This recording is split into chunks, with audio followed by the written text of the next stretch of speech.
Always welcome साथियों, digital class हमेशा आपके साथ। इंजीनियरों, अपना इंटरनल कंबशन इंजन चल रहा है। इस सीरीज में जो भी कंटेंट अब तक आपने पढ़ा है और आगे इस वीडियो में पढ़ने वाले हैं, सारे नोट्स आपको पीडीएफ फॉर्मेट में अवेलेबल हैं।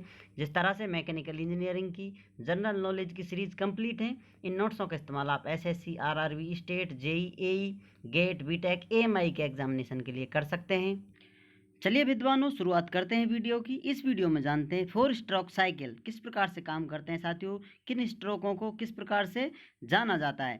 जैसा कि हम जानते हैं साथियों, कोई मटेरियल की बॉडी होती है, उसको कट कर लिया जाता है, उसमें सिलेंड्रिकल पार्ट बना लिया जाता है। ऊपर से देखें आप इसको, इस प्रकार आपको दिखाई देगा ये, या इसे आप देखना चाहें इस प्रकार से आपको बॉडी कट हो जाएगी सिलेंडरिकल, या कहा जाए बेलनाकार आकृति में होल बना लिया जाता है मटेरियल में, इसे हम सिलेंडर कहते हैं। ये सब हमने जान लिया था।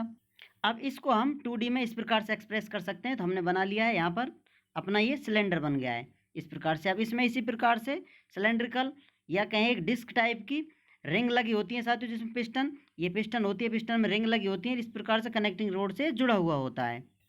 अब इस सिलेंडर में पिस्टन है, ये ऊपर नीचे स्लाइड मोशन करती है, ऊपर नीचे जाता है साथियों, इनको स्ट्रोक कहते हैं। अब इसमें से फर्स्ट हम मानकर चलते हैं किसी इस पोजीशन में हमारा इंजन है, या कहा जाए पिस्टन सिलेंडर है। ये अपना सिलेंडर बना हुआ है, इसमें पिस्टन लगा हुआ है, कनेक्टिंग रोड है, ये क्रैंक है, क्रैंक शाफ्ट है। अब ये स्लाइड करेगा, ऊपर नीचे घूमेगा पिस्टन, तो इस प्रकार से क्रैंक मोशन करेगी। क्रैंक का काम होता है स्लाइडिंग मोशन को रोटेरी मोशन में चेंज कर देना। अब मान लेते हैं फर्स्ट स्टेट पर हैं हम, तो इसे साथियों सक्शन करना है। इस प्रकार से अपना सिलेंडर बना हुआ है, इसमें 2 वाल लगे हुए हैं ओपन और क्लोज करने के लिए। तो इसमें से इस वाल को खोलेंगे, ये खुल जाएगा, कैम की सहायता से ऑपरेट होते हैं, कब बंद होना है कब खुलेगा। ये वाल टाइमिंग डायग्राम में आप देखेंगे, कैम से ऑपरेट किए जाते हैं, इनकी टाइमिंग फिक्स कर दी जाती है, कब खुलेगा रे कब बंद होगा, ये वाल्व होते हैं। अब इसमें ये शुरुआती स्टेट है इसकी, इसको नीचे लेकर आते हैं। तो अब नीचे लेकर आएंगे, प्रोसेस को सक्शन कहते हैं। नंबर 1 जो प्रोसेस है या स्ट्रोक है, इसे सक्शन स्ट्रोक के नाम से जानते हैं। इसमें ये टॉप डेड सेंटर पर है अपना पिस्टन, ये नीचे की तरफ आएगा, बॉटम डेड सेंटर की तरफ आएगा, तो ये क्रैंक यहाँ से इस पोजीशन से घूमती हुई इधर आ जाएगी, 180 डिग्री पर आ जाती है, जैसा कि आप इसे नेक्स्ट डायग्राम में देख सकते हैं। तो यहाँ पर फर्स्ट अपना पिस्टन नीचे की तरफ आया, वाल ओपन हुआ, इसमें फ्यूल आ गया है, या कहा जाए जैसा इंजन है उस हिसाब से। यदि ये एसआई इंजन है तो इसमें स्पार्क देना होगा, फ्यूल मिक्सचर आएगा। यदि ये कंप्रेशन इग्निशन है तो इसमें एयर आ जाती है, सक्शन हो जाता है। अब इसमें एयर आ गई है, सक्शन स्ट्रोक अपना कंप्लीट हो गया है। अब वापस ये नीचे आ गई, 180 डिग्री पर आ जाएगा, इस पोजीशन को आप देख सकते हैं नेक्स्ट। इस प्रकार से इसमें सक्शन हो गया है, नीचे बॉटम डेड सेंटर पर अपना पिस्टन आ जाता है, और क्रैंक यहाँ से शुरुआत हुई थी घूमकर यहाँ आ गई है, तो ये टोटल एंगल देखा जाए तो 180 डिग्री घूम गई है। अब अपना इस प्रकार से सक्शन स्ट्रोक कंप्लीट हो जाता है। अब इसको वापस इधर जाएगी, ये घूमेगी, क्रैंक है, और ये ऊपर की तरफ जाएगा जो पिस्टन है अपना। तो इसमें जो एयर है, ये वाल्व बंद हो जाएगा, इसमें एयर कंप्रेस होगी, जिसका टेम्परेचर बढ़ेगा फिर इस प्रकार से। तो अपना नेक्स्ट स्ट्रोक स्टार्ट होता है कंप्रेशन, ये ऊपर की तरफ इसे धकेलेगा, तो क्रैंक घूमकर अपनी प्रारंभिक पोजीशन पर पहुंच जाएगी, ये वापस इस टॉप डेड सेंटर पर पिस्टन पहुंच जाएगा। तो इस प्रकार से अपना कंप्रेशन स्ट्रोक कंप्लीट हो जाता है। कंप्रेशन इस प्रकार से हो गया है। अब इसमें स्पार्क प्लग की सहायता से हम स्पार्क देंगे। इसमें जैसा आपको बताया था, ऐसा ही इंजन है तो इसमें फ्यूल एयर मिक्सचर आ जाता है, स्पार्क दे देते हैं, इसमें एक्सपेंशन हो जाता है या फिर कंब्यूशन होता है, तो आपको पावर स्ट्रोक मिलता है, क्योंकि एनर्जी बहुत ज़्यादा आती है इधर। फ्यूल को आप जलाएंगे तो बहुत अधिक तीव्र मात्रा में एनर्जी डेवलप होती है यहाँ पर, जो पिस्टन को नीचे की तरफ धकेलेगी, एक तरह का धमाका होगा यहाँ।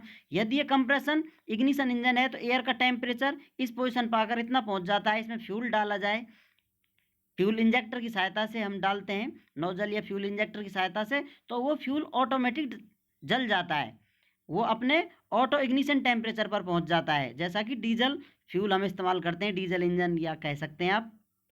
तो अपना यहाँ पर इग्निशन हो गया है, तो हमें पावर स्ट्रोक प्राप्त हो गया है। तो इस प्रकार एक्सपेंशन हो गया, नीचे एक तरफ पिस्टन धकेलेगा और एक क्रैंक घूमेगी, रोटेरी मोशन होगा, तो इस प्रकार से यहाँ पर पावर स्ट्रोक मिल गया है आपको, एक्सपेंशन हो गया है। ये फोर्थ आपको स्टेटस देखने को मिलेगी, ये पिस्टन सिलेंडर की स्टेटस होगी।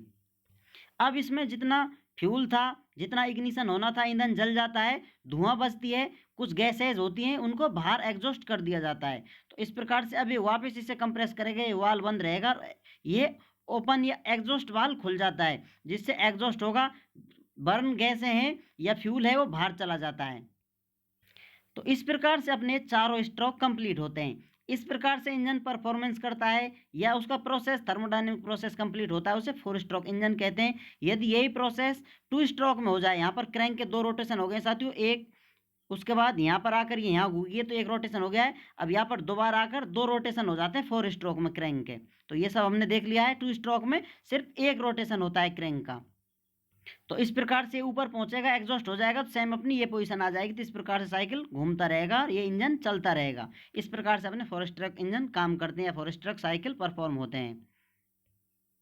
अब यदि इंजन अपना स्क्वायर इंजन है, जैसा आपको बताया था, जितनी लेंथ है इसकी उतना इसका डायमीटर है, तो स्क्वायर बन जाता है एक तरह से। इसको स्क्वायर इंजन आप कह सकते हैं। रेक्टेंगल नजर आ रहा है आपको, लेकिन यहाँ आप मान लें इसकी एल और इज इक्वल टू डी है, लेंथ और इसकी डी डाया दोनों बराबर है, तो स्क्वायर इंजन है। तो स्ट्रोक लेंथ कितनी होगी, एल हम लिख सकते हैं, एल बराबर हो जाएगी 2r के बराबर, क्योंकि एल डी के बराबर है तो डी को आप लिख सकते हैं 2r, क्योंकि ये रेडियस है। तो इस प्रकार से stroke length L is equal to 2r होगी। अब ये वाल्व कब खुलते हैं, कब ओपन होते हैं, आपने इनके बारे में सोचा होगा, लेकिन आपको डिटेल में बताएंगे अगली नेक्स्ट वीडियो में। इससे नीचे अगली स्लाइड में उम्मीद करते हैं वीडियो में दी गई अब तक की जानकारी आपको अच्छे से समझ में आई होगी। अभी भी कोई कन्फ्यूजन है तो आप हमसे कमेंट कर पूछ सकते हैं साथियों। आप चाहें तो इंजन किस प्रकार से काम कर रहा है उसकी और जानकारी हमसे ले सकते हैं। कमेंट बॉक्स आपका इंतजार कर रहा है। पीडीएफ के लिए आप वीडियो डिस्क्रिप्शन चेक करें, वीडियो डिस्क्रिप्शन में आपको पीडीएफ लिंक प्राप्त हो जाएगी। फिर भी आप चाहें तो कांटेक्ट कर सकते हैं, बहुत सारी कांटेक्ट लिंक आपको अवेलेबल रहेंगी। वीडियो को अंत तक देखने के लिए, चैनल को सपोर्ट करने के लिए आपका दिल की गहराइयों से बहुत बहुत धन्यवाद। मिलते हैं नेक्स्ट वीडियो में। जय हिंद, वंदे मातरम।